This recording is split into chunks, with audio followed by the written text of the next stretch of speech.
Alright, welcome back again dito sa panibagong video kung saan pag-uusapan natin palagi kung paano ba natin mapapatakbo ng mas mabuti yung mga grocery business natin. So kung meron kang sari-sari store or meron kang mini grocery store or even yung mga convenience store, paano ba natin na magagawa na yung mga customers ay ikaw yung pupuntahan kapag naiisip na nila yung kailangan nila ng mga produkto sa bahay nila. So for example, yung mga grocery products or yung mga kinakailangan sa loob ng bahay. Sa puntong ito or sa video na to, pag-uusapan natin how to monopolize the grocery business in your area. What do we mean by monopolize? Ibig sabihin, parang monopoly. Kung monopoly, ibig sabihin, ikaw lang exclusively yung nagbebenta ng ganung product sa lugar mo. Which is, hindi naman yun talaga magagawa natin. Hindi naman yun 100% magagawa natin. Pero, paano natin gagawin na kung saan yung mga tao na nakapaligid dyan sa tindahan mo, ikaw yung pinupuntahan. Ikaw yung sentro para sa kanilang isipan. Na kapag naisip nila, kunwari may kailangan sila sa bahay, ikaw yung pinupuntahan para bumili nung something na yun na kailangan nila sa kanilang bahay, like grocery products. So, there are three things na gusto kong i-share sa inyo. And the first thing is, meron akong ipapanood sa iyo na video. Ito na yung unang way paano natin ma-monopolize yung pagbebenta ng mga grocery products, ma-monopolize natin yung tindaha ay yung lugar mo mismo. Alright? So, let me watch or let me show you this video. So, panoorin mo ito. Naisip mo na ba kung ano ang kailangan para mabago ang isang lokal na merkado?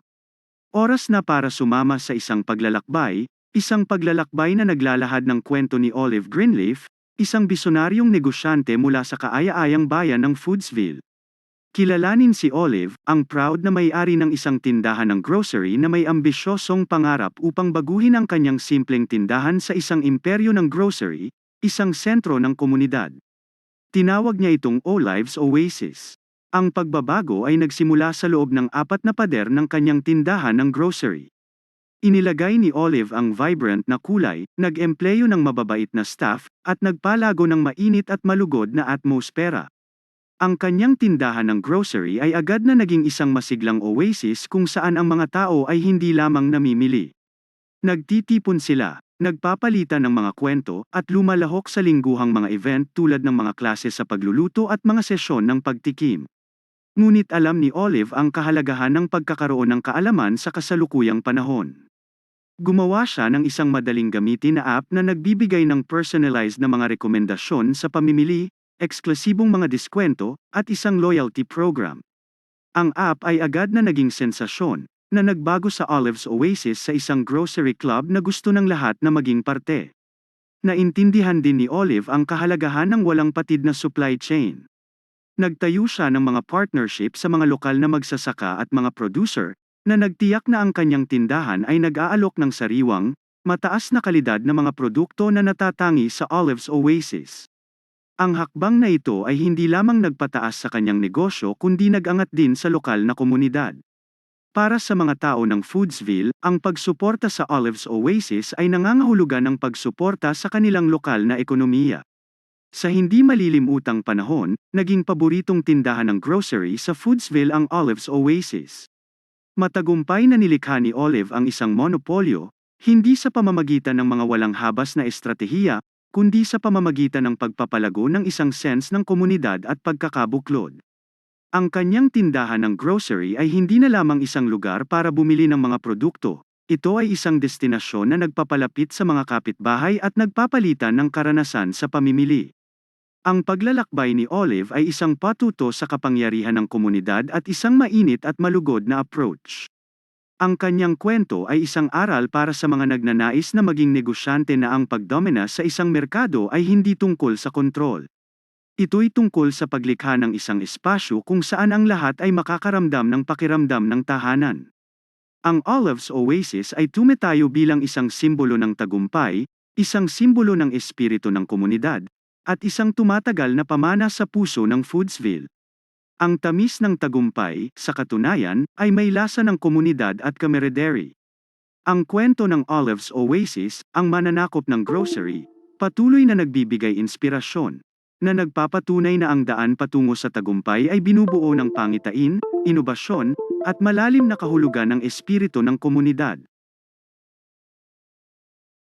Alright, so napansin natin sa story ni Olive kung saan no, meron siyang sari-sari store or meron siyang grocery store at kumukuha siya ng mga produkto directly from the farmers. So yung mga tao is naisipan nila na kapag doon sila bumili, fresh yung mga products na binibenta niya. Aside doon sa ginawa ni Olive, ginawa din niyang parang membership stores yung kanyang tindahan. So pwede mo rin niyang gawin para para mas monopolya mo pa yung tindahan o yung mga customers mo, yung grocery business diyan sa lugar mo. Kaya pwede mong gawin, isa sa mga pwede mong gawin is pwede kang magkaroon ng membership na kung saan kapag member na yung isang tao diyan sa tindahan mo, no, pwede mo siyang bigyan ng discount kung diyan siya bumili. So ganoon, isang paraan para mas maparami mo pa yung customers mo. Okay? But of course, hindi naman yan lang ang pwedeng gawin. Mas marami pang iba. At yan yung ipapakita ko sa inyo ngayon sa mga susunod na slides or sa mga susunod na lecture ko. So, make sure na panoorin mo ito hanggang sa huli. Pangalawa is pwedeng kung wala pang nagbebenta ng for example na produkto dyan or for example wala pa masyadong nag-go-grocery dyan, be the first to establish it. Then, kapag na-establish mo na siya, get more clients as fast and as many as you can. Right? So kapag wala pang nagbebenta ng produkto na to or wala pang sari-sari store mismo dyan sa lugar mo, unahan mo na, then make or create as much as customers as you can. Right? So yan yung another way kasi kapag ikaw yung nauna and yung customers mo is alam na nila na merong store dyan, then gagawin mo yung strategy na ginawa ni Olive sa kanyang tindahan na kung saan nagpa-membership siya. Aside from membership, parang nagkaroon ng touch na yung mga tao kasi nafe-feel nila na fresh to, galing to sa farmer, nakakatulong to sa farmer. So, yun, pwede mong gawin yon. Then pangatlo, no, na pwede mong gawin is basically it should be monopoly. It should be exclusive. Ano ba mangyayari yon?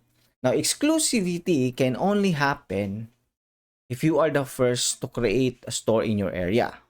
And then, yung mga customers, ikaw yung unang naghakot ng mga customers papunta sa tindahan mo. Which is basically, hindi naman ganun din kadali yun. No?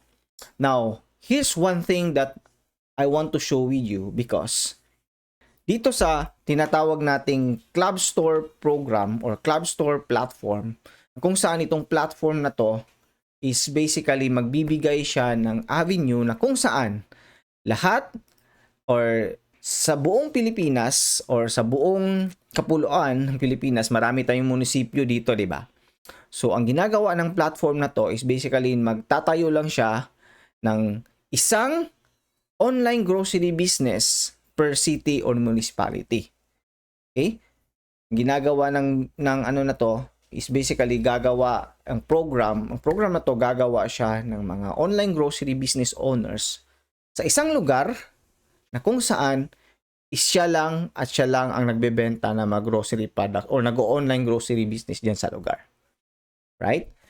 Now, another thing na problem kasi when it comes to physical na grocery is that yung tao na mari-reach out mo lang or magiging customers mo lang is basically yung mga tao lang na nakapaligid dyan sa grocery business mo. Right? So yung mga malalayong tao or mga tao nakatira sa malalayong lugar, like for example sa kabilang barangay or kabilang subdivision, hindi na yan basta-basta makakapunta or mahirap ka nang puntahan, mahirap na puntahan yung tindahan mo. So for example, yung tao, may kakilala ka na sa ibang subdivision, since meron namang malapit na grocery store or sari-sari store dun sa kanilang subdivision, di doon na lang siya bibili. Hindi na siya bibili sa'yo kasi lilipat pa siya, no? Magkukommute pa siya, no? Babiyahe pa siya.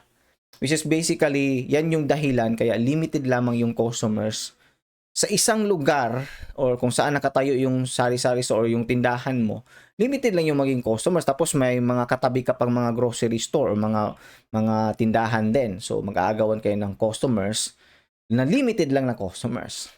if you want to broaden your customers, you need to find a way na kung saan mas ma-reach or maka-catch up mo or ma-reach out mo yung customers kahit hindi na kailangan umalis ng customer na yun sa kanilang bahay. And the only thing that you can do that one is by having a grocery or online grocery business. So, sa clubstore.co or sa clubstore program, ang ginagawa natin dito is basically gumagawa tayo ng mga individual or nagtitrain tayo ng mga individual na kung saan gagawa sila ng mga online grocery business per municipality, per city or city. So, ibig sabihin kapag ang ginagawa natin dito, nagtitrain tayo ng mga tao na kung saan gagawa sila ng mga grocery business sa kanilang lugar, pero isa lang kada munisipyo or kada city. Kasi kapag ganun yung mangyayari, isang grocery, for example, ikaw yung napili namin, na ikaw yung mag-online grocery dyan sa lugar mo, ikaw at ikaw lang yung ititrain namin dyan sa munisipyo or city kung saan ka nakatira ngayon. So, mamomonopolize mo na yung tao at wala kang magiging kompetensya within your municipality or city. Right?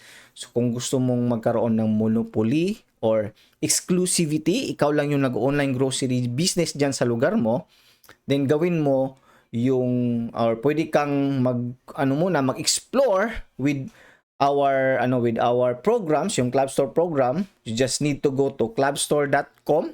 So, type mo lang dyan sa browser mo, clubstore.com. Alright? Para mapunta ka dito sa itong website na to.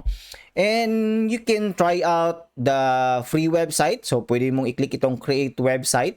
And you can try out the website or the platform na kung saan magagawa nating mapa-transform or ma-expand from just a physical grocery business into an online grocery business. Pwede mong try muna itong gratis club store. So, you can register here. Free lang ito. Parang testing lang siya na website para at least malaman mo kung paano siya nagpa-function. And if you are really serious and gusto mong maabot or maging kauna-unahang online grocery business dyan sa lugar mo through Clubstore program na wala kang magiging kompetensya, then you can choose this Prime Club Store. So, katabi nitong gratis, itong Prime Club Store. Click mo lang yung read more and then read the full details here. So, meron tayong computation kung paano natin mapapalago yung online grocery business mo dyan sa lugar mo. Remember, ikaw at ikaw lang yung mag-online grocery business dyan sa munisipyo or sa city kung saan ka ngayon. Okay? So, ganun. Ganun yung way kung paano natin magagawa na yung or mamomonopolize yung area mo na ikaw at ikaw lang yung mag-online grocery business dyan. Okay? So, maraming salamat sa panonood and have a good day. Hanggang sa susunod na video, maraming salamat.